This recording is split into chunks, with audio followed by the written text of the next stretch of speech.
Oiê! Sejam muito bem-vindos. Esse é o nosso 13º episódio do Lealcast Papo de Aprovado, nosso podcast itinerante do Método Leal.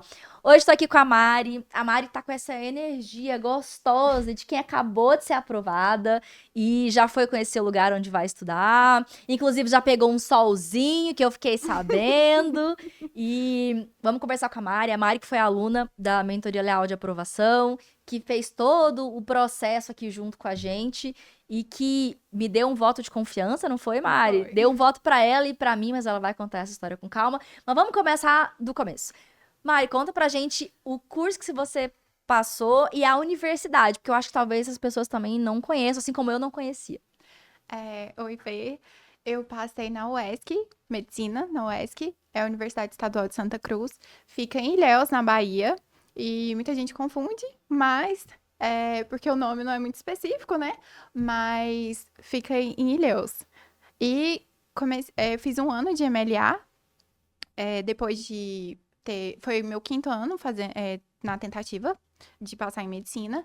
E nesse último ano que eu pensei, eu vou fazer um último ano e quero fazer direito. Porque, assim, por mais que existam várias tentativas, às vezes você sente que não tá dando o seu melhor, que não estava dando certo, que tinha alguma coisa de errado, né? Você pensa, eu preciso resolver de alguma outra forma e não fazer mais do mesmo, porque o mesmo não tá funcionando. E aí foi onde eu conheci você. Uma amiga me indicou, eu falei, vamos fazer, porque ela me mostrou, porque não é só programa, assim, uma tabela estruturada de, pega aqui, você senta e estuda. Era algo diferente que eu não conhecia, mas acabei conhecendo e foi extraordinário para aprovação, né? Porque é, você aprende a estudar dentro das suas condições, adaptando para você, não é algo pronto, é você que faz. Então era exatamente o que eu estava precisando nesse longo processo para poder me reinventar como estudante, assim, porque depois de fazer tanto do mesmo, você precisa de algo novo e mais direcionado, né? E até porque você tá mentalmente assim cansado nessa jornada. Então, a MLA foi resolveu todo o conjunto da obra que tava bagunçada. Eu fiquei curiosa porque você falou que foi uma amiga que te amou, Foi. né? E o que foi que ela te disse, assim, sobre a MLA? Porque como é um negócio diferente, Uhum. é, eu acho engraçado entender os argumentos que a galera usa, sabe? O que ela falou pra você? Ela mandou, assim, seu perfil e tal. Aí ela, porque eles têm tutores que te acompanham, você não vai estar sozinho. Porque a questão de estudar em casa é você se sentir sozinho, quando você não tá mais num sistema, assim, quando você vai pro cursinho, você tá no colégio, não é a mesma coisa. Você Uhum. tá em casa, fica meio defasada as coisas. Uma hora você faz uma coisa, outra hora você faz outra, você sente que não tá funcionando. A famosa procrastinação. Então, assim, ela falou: não, eles têm um acompanhamento mais próximo, vai ser legal pra gente que já tá há um tempo no cursinho e precisa de uma coisa assim mais direcionada. E aí ela já me ganhou aí. Eu não te conhecia, eu não sabia, assim, mas eu meio que fui às cegas também. Eu falei, eu já tô aqui mesmo, né? Eu preciso de algo novo nesse novo ano de tentativa que eu vou ter. Então eu falei, por que não dar uma chance pra algo diferente, né? E aí foi aí que eu entrei. Adorei. Então, o acompanhamento e essa coisa de não se sentir sozinha foi o que É, na conversa que sim. você teve com sua amiga fez mais diferença, Foi. né? Porque estudar em casa é muito difícil, né? Eu já tava. Porque teve a pandemia, e aí acabou que todo mundo foi forçado a estudar em casa, mas quando a pandemia começou, eu ainda tava no cursinho, acabou tendo aulas online, e a coisa foi andando, e aí depois. Mas acabou que não deu certo, e aí eu tentei de novo, e foi um ano muito difícil pra mim, no geral, assim, pra fazer cursinho em casa, porque foi realmente sem o cursinho, sem nada. Uhum. E aí. é, Ela veio com essa ideia e eu falei, vou tentar, né? Acho que pode dar certo. E deu certo. Se a gente for comparar, Mari, o seu jeito de estudar antes da MLA e depois da MLA, o que que você sente aqui, assim, que você fazia mais diferente antes e depois? Nossa, tem tanta coisa que mudou que dá pra pontuar várias. Mas assim, correção de simulado, porque eu tinha o hábito de fazer simulado. Muita coisa eu tinha hábito, mas era assim, não era muito bem feito, sabe? Era feito mais por tabela e não consciente. Uhum. Então, fazia o simulado, fazia bastante questões, bastante simulados, mas não tinha correção aprofundada. Eu até anotava as coisas que eu fazia, eu tinha um planner, mas não era muito objetivo. Ficava coisa por fazer, não estava dentro da minha realidade de execução. Colocava muita coisa, Muita né, pra cumprir. coisa. Depois você tá exausta, ou então, assim, já teve tempo de ficar muito, assim, de ficar presa num planejamento investido que você fala, mas eu fazia ele e aí era muito cansativo, porque assim, nossa, eu faço pouca coisa, não tá sendo produtivo, não estou estudando. Então, assim, fazia algumas coisas, mas elas eram ruins. E aí, correção aprofundada mudou, assim, muito meus estudos. Descanso, porque quando você tem tantos anos de cursinho, não é exatamente questão de volume de estudos que falta. Você já viu muita coisa, você já viu várias vezes. Então, o problema é outro. E é identificar isso. Então, fazendo o método, foi identificar todos esses problemas. Porque eu também tinha muita dificuldade em errar. Depois de muito tempo, você fica, o erro, você já não consegue encarar ele muito objetivamente e ser racional sobre ele. Então, você pensa, não tô conseguindo, vou fazer outra coisa, porque não tá me fazendo muito bem. Então você vai, assim, jogando de canto algumas coisas, e o método me ajudou a olhar para essas coisas de forma mais. Se eu não resolver isso aqui, não vai dar certo mesmo, então eu preciso resolver. Encarar o erro, que é o desafio desejável, né? Ele sempre foi a repetição constante na minha cabeça o ano inteiro. Eu preciso, porque o erro vai me fazer bem. O erro é bom pra mim. Era o meu diálogo todos os dias. O erro é legal, Mariana, vai dar tudo certo. O erro é ótimo. E eu assim, não, o erro não é ótimo. Mas eu tava tentando. Aí, e teve uma live também que a gente teve juntos, eu não lembro se era encontro diferentão ou mentoria, mas aí você falou, é, deve a seu, como você falou, deixa eu lembrar, é, a sua satisfação com o seu estudo deve estar relacionado com o ato de fazer e não com os acertos. E assim, levei pro resto da vida. Falei, ok, eu estou fazendo, é isso que importa. Não é acertar. Porque você fica muito bitolado naquilo de eu tô fazendo um simulado, eu tenho que acertar 45 de 45. Eu tenho que acertar 47 de 45. Então você vai começando a aumentar, Se você não vai valeu entrando de nada, né? Não. Então você faz um simulado, você tem um resultado que é relativamente bom. Você fala, horrível, péssimo, porque eu não acertei tudo, eu preciso acertar tudo pra passar. Então, assim, ver o erro como uma oportunidade foi um grande diferencial.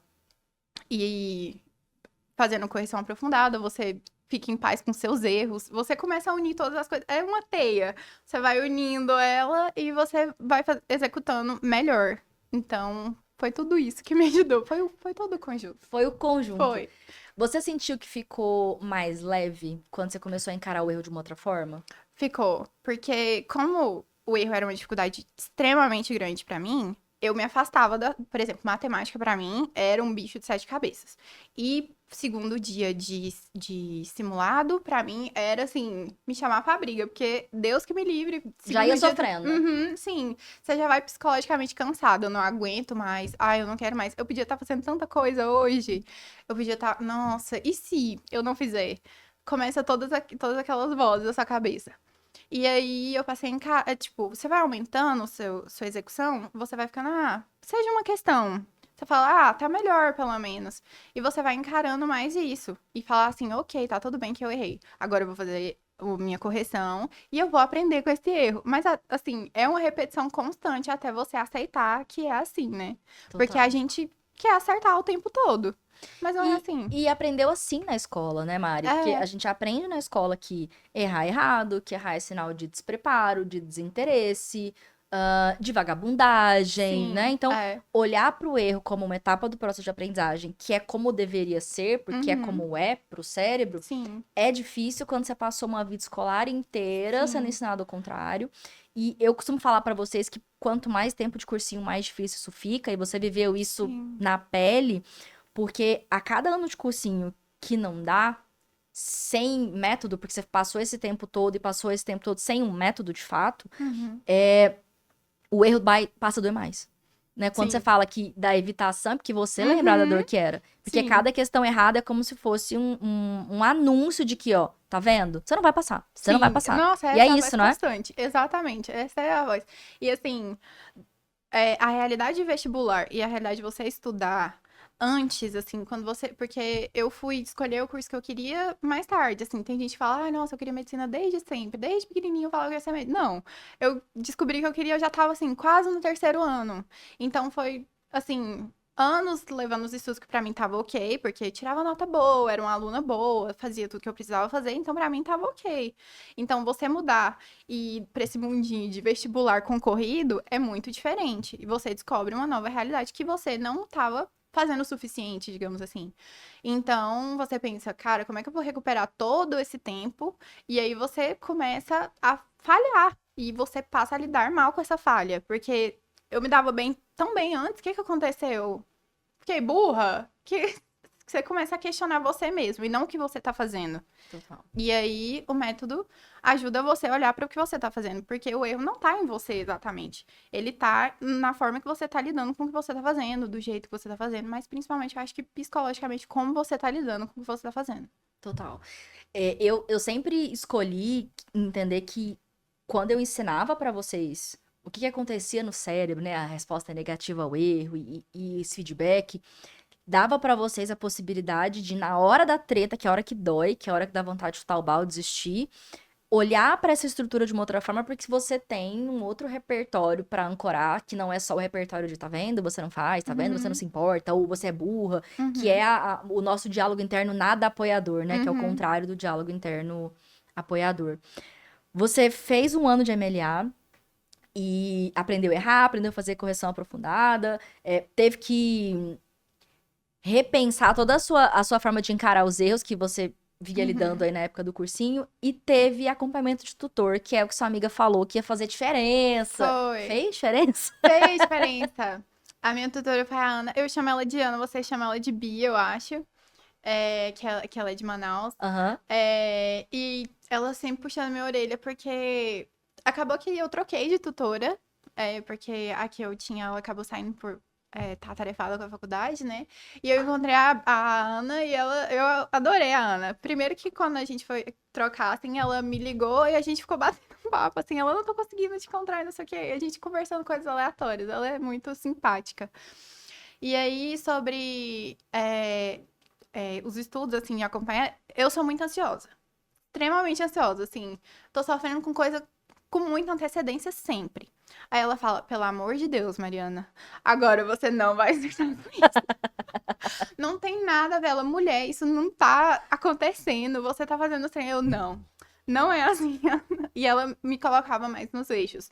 Porque eu sempre tava surtando com alguma coisa. A gente falava de simulado. Eu, Ana, mas tá péssimo esse simulado. Ela, mulher, você acertou 39 questões. Eu falei, não serve. Não serve.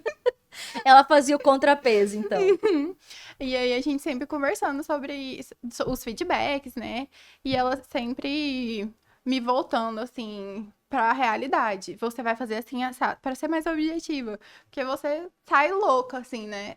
Vestibulando é ansioso. Eu sou extremamente ansiosa. E esse tempo de preparação não tem como não ficar ansiosa, né, Mari? Não tem Sim. como não se cobrar tanto, não tem como. Você ficou com uma régua alta e Sim. uma régua de não se permitir, né? Não se permitir errar, Sim. não se permitir ter que fazer de novo. Você me falou que o ano que você deu uma chance pra mim foi o ano que você deu a última chance pra você. Rolou isso, não rolou? Foi. Eu pensei assim, gente, depois de tanto tempo eu vou fazer algo diferente, mas eu preciso que seja a última vez, assim. Mas assim, é muito determinista, né? As coisas, por mais que talvez não tivesse dado certo, provavelmente eu tentaria de novo. Uhum. Porque é um sonho, assim, por mais cansado, você tenta de novo. Se você tem a oportunidade, você tem que tentar, eu acho. Porque nesse caminho muita gente fala, ah, não, já tentou tantas vezes, faz outra coisa. Mas se você não quer outra coisa, você tem que tentar. Só Vai tem adiantar esse o quê, jeito. não é? O tempo vai passar de qualquer jeito e você vai ter largado algo que talvez estava muito perto. Então, assim, por mais dos diversos surtos que eu tive, se não tivesse dado, eu tentaria de novo. Foi muito drástico, assim, da minha parte falar que, essa é a última. Foi, deu certo, ainda bem. Deu muito certo. Mas tentaria de novo e confiaria no método de novo, se precisasse. Porque foi ótimo. deu um Coisa norte. boa. Ainda mais, assim, pro final perto do Enem, a Ana sempre estava muito próxima e a gente conversava muito. E ela sempre tentando me acalmar e falar que ia dar tudo certo. Ela sempre teve muito mais confiança em mim do que eu. Até durante o processo do SISU, com todo o alvoroço que foi o SISU, Sim, o grande caótico. estresse que foi o SISU, ela sempre, pelo amor de Deus, Mariana, paciência. E eu, não tá dando, não sei o quê. E ela, Mariana, calma. E ela já comemorando por mim. Eu, não, ainda não deu certo, calma lá. Ela é ótima. Coisa boa. Faz diferença, né? É bom ter alguém com você que já passou pelo processo, que entende o processo, Sim, né? é ótimo. Ela, acho que no final, assim, ela foi essencial. E também outras coisas do que eram nossos encontros, que tinha um mês. Eu sempre conversava com a minha amiga. Nossa, depois que a Fê fala, te dá um gás, assim, pra fazer tanta coisa. Porque, assim, você passa umas semanas meio borocochô. Assim, você não consegue manter o ritmo sempre. Uhum. Então, os encontros eram sempre uma vontade, assim, de estudar maluca. Depois que conversa, um incentivo muito grande, sabe? Porque é legal você estar sendo acompanhado e você sentir que tá sendo apoiado e dá resultado. Porque eu sei também que muita gente nessa jornada de muitos anos não tem o mesmo apoio. Às vezes a família, amigos, estão em outros momentos da vida. Porque o mundinho vestibular, só quem tá dentro ali entende, né? Você explicar Enem, SISU, tal coisa pra sua família, não sei o quê, não entende. Não tem aquele mesmo apoio e ali, tá todo mundo junto, tá todo mundo no mesmo barco, né? Tá todo mundo no mesmo objetivo, seja qual curso que seja, mas tá nessa mesma tentativa. Então você se encontra ali e você vê que tem mais gente igual você, né? Não interessa em que momento da vida, assim. Ah, tem 2 anos de cursinho. Mas o incentivo ali é tudo igual. Por mais que cada um seja diferente, você tá ali todo mundo junto. Os seus conselhos, por mais que algum dia a gente encontre e você fale mais especificamente, no geral, todo mundo consegue pegar aquilo pra si e aproveitar aquilo de alguma forma pra poder aplicar pra você, né? E é ótimo. Ai, maravilhosa. E como é que você chegou na UESC? Na UESC, eu tenho uma Que eu, a amiga, primeira vez que eu olhei, falei, Santa Catarina, mas não é outro nome, gente, a Estadual de Santa Catarina. Fiquei com isso na cabeça e era Ilhéus. Ilhéus, na Bahia. É, eu tenho uma amiga que passou lá alguns anos atrás, ela faz medicina na UESC. E aí, a minha nota acabou que deu pra lá e eu falei, alguém que eu conheço, Pronto. é no litoral da Bahia, tem lugar Pro melhor? goiano, porque a gente, ó, pra quem não sabe, a A gente gente é tem isso, tá? O emocionado. goiano, ele é emocionado. Eu viajo muito por conta das consultorias e palestras, e agora por conta do podcast que é itinerante. Quando eu fui gravar em Fortaleza mesmo, que foi Uhum. né, os últimos episódios que eu gravei fora aqui, em Goiânia, eu acho que eu tive 2 horas só num lugar perto da praia, e eu precisei tirar o tênis só pra colocar. A gente tem que pôr pelo menos o pé na areia, senão a gente Sim. não foi no Eu acho lugar que de a gente não é praia. muito de banhar, mas a gente gosta de E ir. porque, até porque o Goiano, ele é igual o mineiro, a gente tem uma dificuldadezinha ali com a onda, uma coisa que a gente foi, né, O trabalhado na lagoa, na salgado, piscina, um araguaia um só. araguaia no máximo. Uhum. E aí você foi parar lá. E agora você Fui tá para indo? Quando é que lá. você vai? Eu vou no final de fevereiro, porque minhas aulas começam dia 4 de março. Mas eu já fui lá, fiz matrícula, já conheci a cidade, é muito linda. É interior. Eu nunca morei no interior, eu sou uma grande apaixonada por Goiânia. Eu sou muito barrista, eu sempre falo, gente, Goiânia pra mim, o melhor lugar que existe no mundo. Mas também sobre tentar novas coisas, viver outras coisas em outros lugares. É sempre interessante também estar aberta a outras oportunidades, né? Com certeza, com certeza. E se você estivesse conversando agora com alguém que, assim como você, tem um sonho, quer fazer medicina, que seja um outro curso, mas que tem um sonho, e tá no momento que você tava antes de entrar na MLA, assim, tá naquele momento de não aguento mais errar, não aguento mais tentar e não sentir se estou no caminho certo, que conselho você daria para essa pessoa? É melhor você se arrepender de ter tentado do que de não ter tentado. Porque depois, quem vai lidar com as consequências é você, inevitavelmente. Por mais que haja julgamento, muita gente tem muita opinião, mas é sua vida. Então, faça suas escolhas do jeito que você quer. Faz do jeito que você puder também. E é sua. Guarda pra você e faz do seu jeito. Ai, maravilhosa. Mari, muito feliz por Obrigada. você da MLA para Medicina em Ilhéus. Muito orgulho da sua jornada. Obrigada. Muito feliz em saber que você transformou tanta coisa, né? Tanta experiência e até tanta experiência ruim que você tinha com o estudo antes e que foi transformada. Eu tenho certeza que você vai agora para a universidade muito mais preparada, muito mais segura. É melhor meio que pra vida também, porque você cria uma nova relação com os estudos, porque a gente nunca para de estudar. Então é sempre bom ter uma boa relação com os estudos. É péssimo você só querer que acabe logo. Ai, nossa, eu queria estar estudando, mas eu tô estudando, mas eu queria estar fazendo outra coisa. E isso é horrível, porque faz parte da sua vida, né? Principalmente quem escolhe vida acadêmica. Então é pro resto da vida é bom ter uma boa relação e lidar com isso, não ser só 100% só não, ser 100% da sua vida. Porque outra coisa da MLA também é descansar, né? Então, se você está 100% do tempo pensando que tem que estudar e não focar em outras coisas, você é mais do que seus estudos, né? Total. Maravilhosa. Amei conversar com você, Mari. E Foi ó, ótimo, obrigada. a gente volta, maravilhosa, no próximo episódio, no 14º episódio, entrevistando a Débora, que foi aprovada em Direito na Federal de Goiás. Beijo e até o próximo episódio.